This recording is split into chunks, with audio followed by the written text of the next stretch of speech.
You're about to hear something I've never told anyone, not even my son Daniel.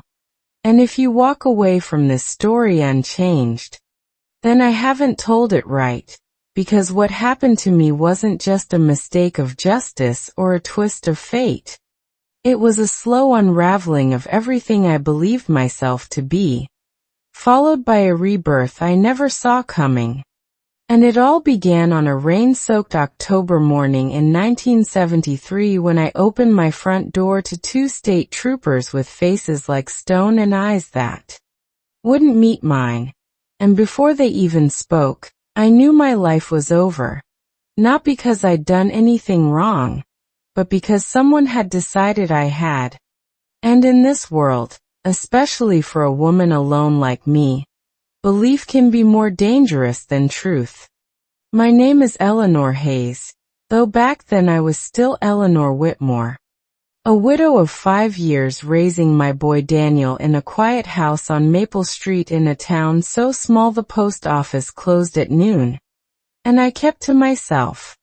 Cooked meals from scratch, swept my porch every evening, and never raised my voice. Not even when grief sat heavy on my chest like a second skin. But none of that mattered the day they accused me of murdering Harold Jenkins, the grocer down on Main, whose body was found behind his store with 3 bullets in his chest and a wallet missing. And though I hadn't seen Harold in weeks, let alone spoken to him, the police said a neighbor saw me arguing with him the night before. Which wasn't true. I'd gone to buy flour and he'd shortchanged me by 20 cents. And yes, I'd corrected him politely. But that was all. And yet somehow in the fog of panic and small-town rumor, that became a heated confrontation. And when they searched my house, they found a .38 revolver in the attic, wrapped in an old flannel shirt, rusted but still functional. And though I swore I'd never seen it before, my late husband Frank had kept hunting rifles. Not handguns. They claimed ballistics matched it to the bullets pulled from Harold's body. And just like that, with no motive, no witness, no real evidence beyond coincidence and circumstantial whispers, I was charged with first-degree murder. And the town that once nodded politely as I passed now crossed the street to avoid me. Shopkeepers refused to serve me. And even my church stopped returning my calls, as if guilt were contagious. And I stood in that courtroom feeling like a ghost watching my own funeral. My hands trembling not from fear, but from the sheer absurdity of it all. How could this be happening? While the prosecutor painted me as a bitter, lonely woman driven to violence by imagined slights, twisting my silence into secrecy, my solitude into suspicion.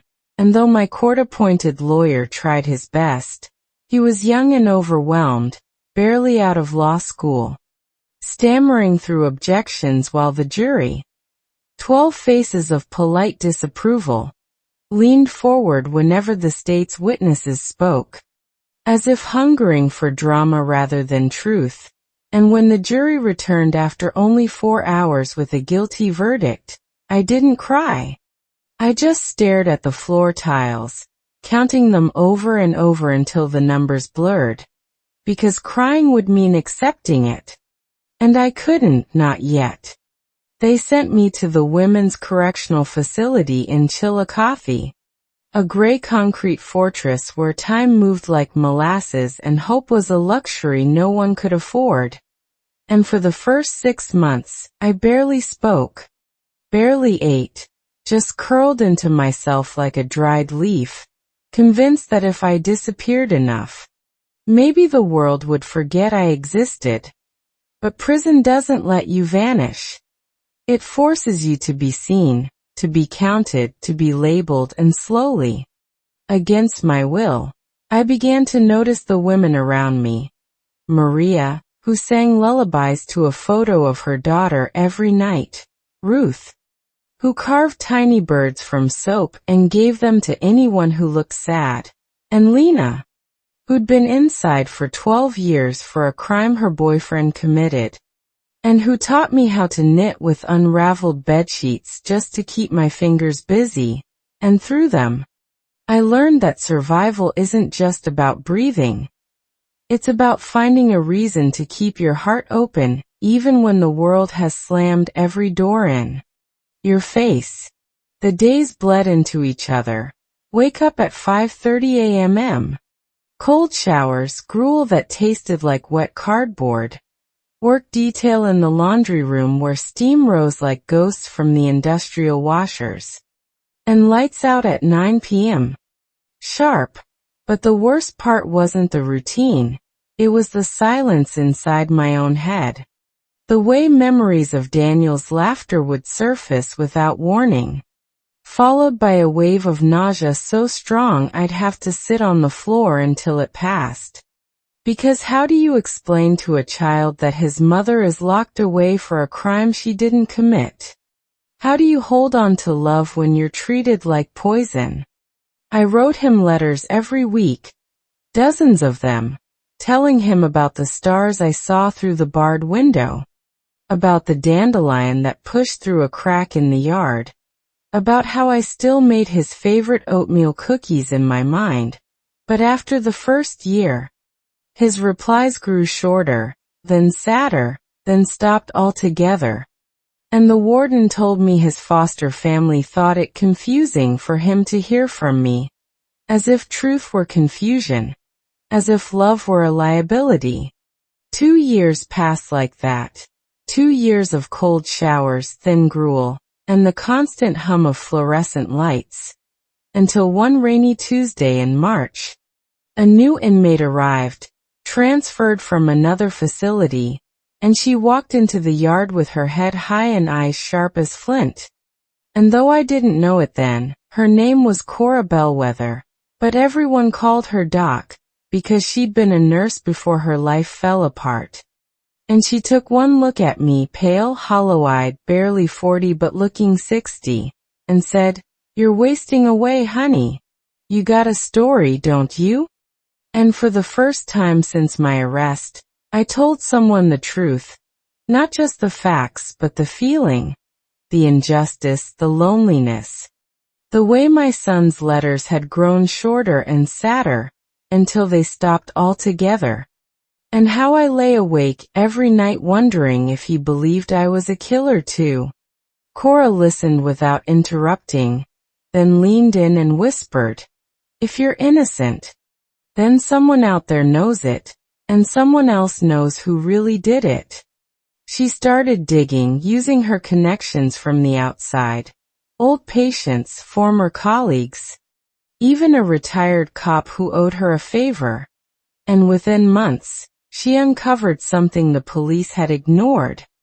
Harold Jenkins had been laundering money for a local gambling ring run by a man named Vic Moretti, a low-level enforcer with a temper and a record longer than my arm. And the night Harold died, he'd threatened to go to the feds unless Vic doubled his cut. And witnesses who'd been too scared to talk before finally came forward after Cora tracked them down. One bartender, one truck driver.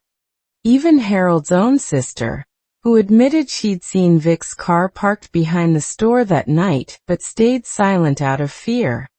But the real breakthrough came when Cora found the original ballistics report buried in a dusty file cabinet at the county clerk's office, a report that had mysteriously disappeared during my trial, and it showed that the bullets didn't match my gun at all. In fact, the rifling pattern matched a different model entirely, one registered to Vic Moretti, who'd been arrested 2 months prior for armed robbery, and was already serving time in Mansfield. With this new evidence, Cora contacted a civil rights attorney in Cleveland who took my case pro bono, and after 18 months of legal battles, appeals, and sleepless nights, the Ohio Court of Appeals overturned my conviction, declaring it a gross miscarriage of justice. And on a crisp April morning in 1978, 5 years after they'd taken me away in handcuffs. I walked out of that prison gate with nothing but a plastic bag of belongings and a bus ticket home. My knees shaking not from weakness, but from the terrifying weight of freedom. But home wasn't waiting for me. Daniel had been placed in foster care after 2 years, and though he was now 16 and living with a family in Akron, he refused to see me, convinced by years of silence and rumors that I'd abandoned him. And the thought of losing him forever nearly broke me all over again, but I didn't give up. I wrote him letters every week for a year, not asking for forgiveness, just telling him small truths. How I missed his laugh, how I kept his baby shoes in a box under my bed, how I never stopped loving him even when I couldn't hold him. And finally, on his 17th birthday, he showed up at the diner where I was working as a waitress, taller than I remembered, with Frank's eyes and my stubborn chin. And we sat in a booth by the window for 3 hours, talking, crying, laughing through tears, and he said, "I always knew you weren't a killer, Mama. I just needed to hear you say it." We rebuilt our lives slowly, carefully, like mending a torn quilt stitch by stitch. And though the scars never fully faded, the nightmares, the flinch at sirens, the way strangers' stares still made my stomach knot. I learned to carry them with grace. Because surviving isn't the same as living, and I refused to let those 5 lost years define the rest of my life. I went back to school, earned my GED, then a nursing certificate, and spent the next 30 years working in hospice care, holding the hands of people who felt as alone as I once did, whispering to them, "You're not forgotten," because I knew what it meant to be erased. And now, sitting here in this assisted living room with sunlight warming the floorboards and Daniel's grandchildren playing in the hallway, I tell you this not for pity or praise, but because stories like mine are often buried under shame or silence, and someone needs to say. Innocence doesn't always speak loudly. It sometimes whispers from the shadows, waiting for someone brave enough to listen. So if you take one thing from my words, let it be this. Never assume you know the whole story from the headlines, the rumors, or the verdict. Because sometimes, the quietest voice carries the truest truth. And justice delayed is not always justice denied. Especially when someone like Cora Bellwether, whom I later learned had served time for forging prescriptions to pay for her mother's cancer treatment, chooses to see your humanity when the world sees only your sin. I never saw Cora again after my release. She vanished into the system, transferred, then released, and despite my efforts, I couldn't find her. But I named my first granddaughter Cora, and every year on the anniversary of my exoneration, I light a candle and say a prayer for the woman who refused to let me disappear, the stranger who became my lifeline, the quiet hero who proved that even in the darkest places, kindness can bloom like a stubborn wildflower through cracked concrete. And if you ever doubt that one person can change the course of another's life, remember me, Eleanor Hayes, once condemned, now free, not because the law finally caught up, but because someone chose to believe in me when believing was the hardest thing to do. So yes, I'm telling you this today because it's time the truth was known, not as a warning, but as a testament. That dignity can survive even when stripped bare. That love can bridge even the widest silence. And that sometimes, the greatest act of courage isn't fighting back. It's simply refusing to stop hoping, even when hope seems foolish. And if you've listened this far, then maybe you'll carry a piece of my story with you, not as gossip, but as a reminder that behind every headline, every label, Every locked door, there's a human being with a name, a history, and a heart that still beats, still dreams, still deserves to be heard. Because I was that woman. And I am still here. Not broken. Not bitter. But whole. Stitched together by grace, grit, and the unwavering belief that no one is beyond redemption. Not even the ones the world has already sentenced. So thank you for listening. And if you ever meet someone who's been cast aside, forgotten, or wrongly accused, look them in the eye, offer your hand and say, "Tell me your story." Because you never know, your kindness might be the thread that pulls them back into the light. And that, more than anything, is the legacy I want to leave. Not as a victim, not as a survivor, but as a witness to the power of one person seeing another clearly, truly, and without judgment. That's the real miracle. Not the exoneration, not the reunion, but the moment someone chose to see me when everyone else looked away. And that, my friends, is the biggest truth I've ever known. But let me tell you more, because the truth isn't just in the facts, it's in the feeling. In the way my hands shook the first time I held a coffee cup after prison, as if my body had forgotten how to trust warmth.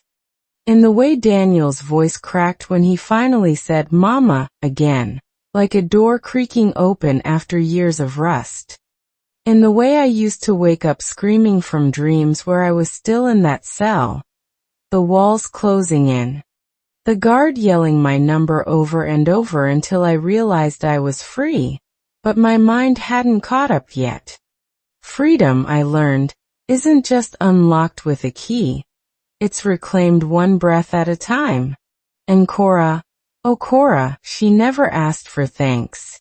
She just saw a woman drowning and threw a rope, even though she was drowning herself. Later, I heard from a social worker that after her release, Cora opened a free clinic in Toledo for women coming out of prison, giving them medical care, job referrals, even a place to sleep for a few nights. She never married, never had children of her own, but she mothered dozens of lost souls, including me. And though I never got to thank her in person, I carry her in every act of kindness I offer, in every time I choose to listen instead of judge. The legal battle to clear my name didn't end with the appeal. Even after the conviction was overturned, the state refused to compensate me. No apology, no restitution, just a shrug and a file stamped closed. But I didn't need their money. What I needed was my name back. So I went to the local paper, not for sympathy, but for truth. I told my story plainly, without embellishment. And the editor, a woman named Margaret who'd lost her brother to a wrongful conviction, ran it on the front page with the headline, 5 years stolen. 1 life reclaimed. Letters poured in, from strangers, from former neighbors who doubted me, even from jurors who said they'd been pressured to convict. One juror, a retired teacher, wrote, "I voted guilty because I thought a woman like you wouldn't lie. I didn't realize the system could lie for you." That letter I kept in my Bible, next to the photo of Daniel's graduation. And Daniel, he grew into a man of quiet strength, just like his father. He became a high school history teacher, always teaching his students about civil rights, due process, the dangers of mob mentality. He told me once, "You taught me that truth matters more than comfort, Mama." And when he held his first child, my granddaughter Cora, in his arms, he whispered to her, "Your great-grandma was brave when no one else was." Now, at 78, I sit here with arthritis in my hands and peace in my heart. The past doesn't haunt me anymore, it informs me.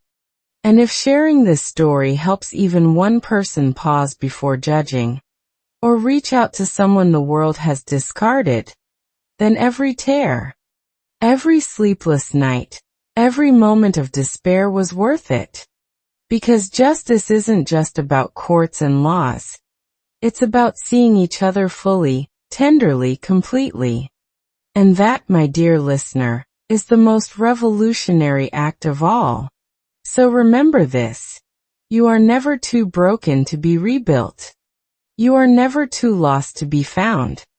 And sometimes the person who saves you isn't a hero in a cape, but a stranger in a prison yard who says, "Tell me your story," and means it. That's the truth I live by. That's the truth I leave with you. And if you ever doubt it, just look at me. Eleanor Hayes. Once accused, now free. Forever grateful. Forever whole. After my release in April 1978, I didn't go back to Maple Street. The house had been sold during my incarceration, foreclosed on after 2 missed mortgage payments. Though I tried to arrange a payment plan through the bank before my trial, no one told me. By the time I stepped off the bus in our town, suitcase in hand, the white picket fence I'd painted every spring was gone, replaced by a chain-link barrier around a new owner's dog run. The lilac bush by the porch, Frank had planted it the week Daniel was born, had been chopped down. I stood there for 20 minutes, just breathing, until a neighbor spotted me and hurried inside, pulling her curtains shut like I carried plague. That night, I slept on a cot in the basement of St. Agnes Church, thanks to Father Callahan, who'd once refused to visit me in prison but now offered shelter, for the sake of your soul. I didn't correct him. My soul wasn't the part that needed saving. It was my name, my son, my place in the world. I got a job at the Starlight Diner on Route 20, washing dishes at first, then bussing tables, then waiting, because Mrs. Langley, the owner, said, "You've got steady hands and kind eyes.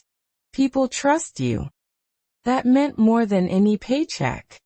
For months, I lived in a single room above the laundromat, paid $35 a week, shared a bathroom with 3 other tenants.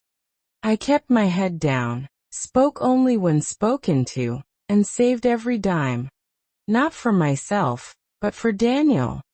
I bought him a used bicycle on his 16th birthday, and left it wrapped on the porch of his foster home in Akron with a note.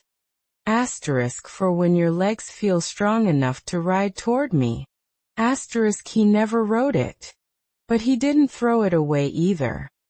His foster mother told me later she found it leaning against his bedroom wall, still wrapped, for over a year. The legal battle to clear my name didn't end with the overturned conviction. Ohio had no formal compensation statute for the wrongfully convicted in 1978.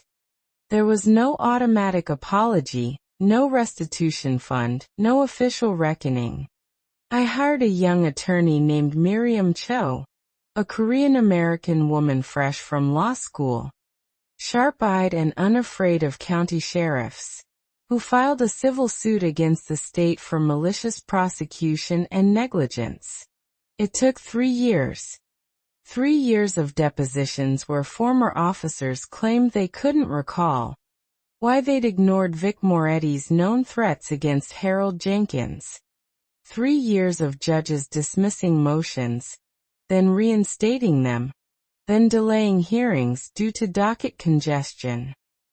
But Miriam never wavered. She found the original crime scene photos. Photos that showed muddy boot prints behind the store, size 11, while I wore a women's size 6.5. She tracked down the lab tech who'd handled the ballistics report, and got him to admit under oath that the prosecutor's office had pressured him to align findings with investigative theory.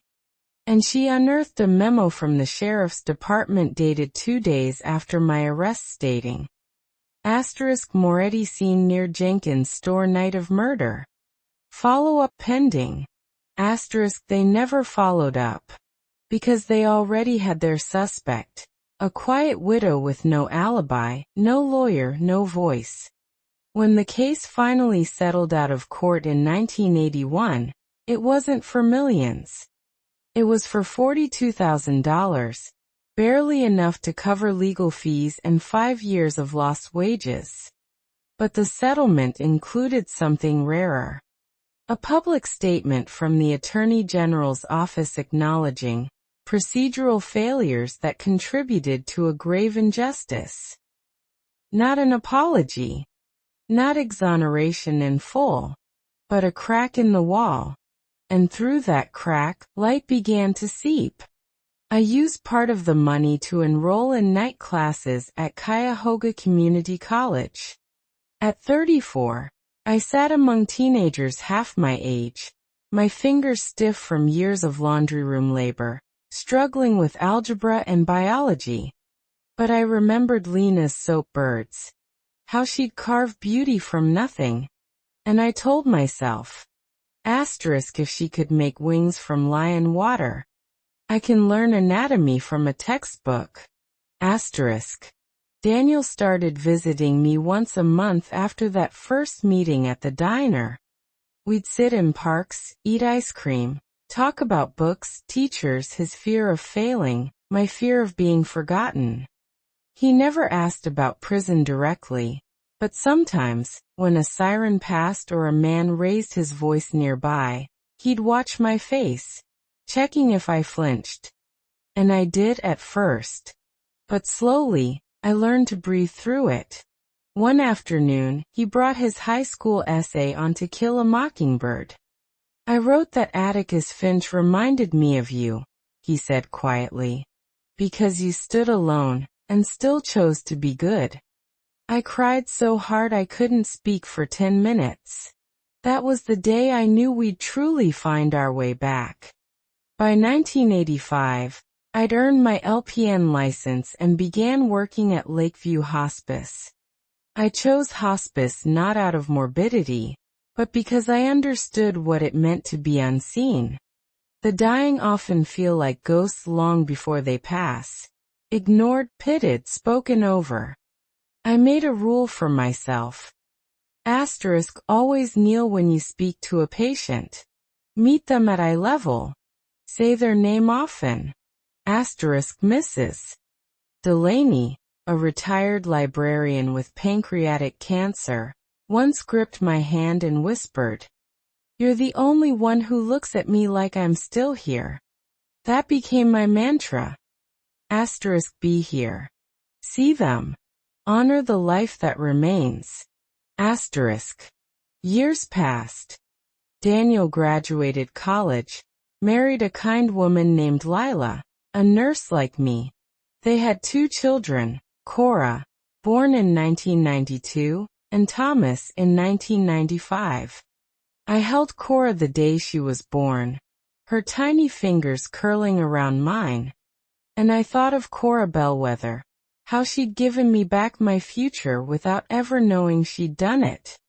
I whispered to my granddaughter, "Your name is a promise. A lifeline. Never forget that." In 1998, I received a letter postmarked Toledo. No return address.